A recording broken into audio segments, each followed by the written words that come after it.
Все, что происходит сегодня со средствами массовой информации и давление со стороны власти, оно, я считаю, открытым преследованием и нарушением многих законов Кыргызской Республики. Есть золотое правило демократии, оно звучит так. Демократия некомпетентна в определении свободы слова. И поэтому то, что сегодня «Кактус» подвергается уголовному преследованию, то это говорит о том, что власти абсолютно некомпетентны и не понимают, что такое информационная политика. Дело в том, что при любом конфликте кыргызская сторона должна четко понимать, какие материалы публикуются на таджикских платформах, что они пишут о данном конфликте, и наши аналитики, которые сидят в Белом доме, должны снимать, сканировать любую информацию, которая выходит на таджикской стороне.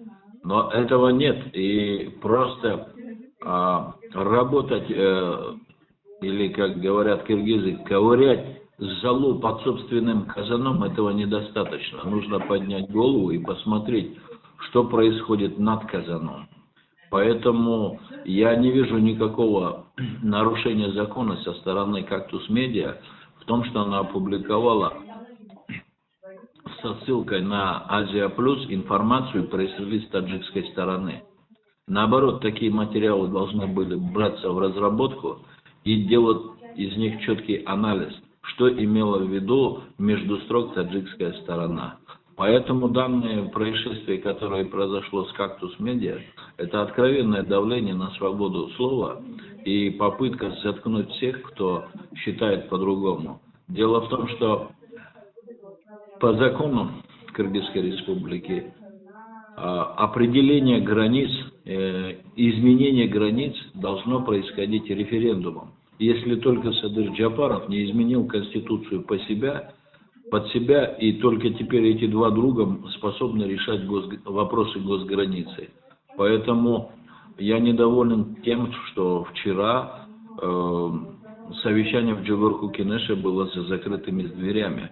Это национальный вопрос, это вопрос национальных интересов и интересов всего народа Кыргызстана, а не только тех людей, которые имеют полноту информации. В итоге того, что народ не имеет информации, он потом блуждает в этих лабиринтах, и потом получает пулю посредине дороги, потому что он считает эту землю своей, а в итоге он будет расстрелян завтра. Это грубейшее нарушение свободы слова. И когда завтра Ташиев или Садыр Джапаров окажутся под судом, а вопросов к ним тоже очень много, они первыми будут просить свободу слова и первыми будут бегать за журналистами и просить, чтобы их осветили честно, объективно и порядочно.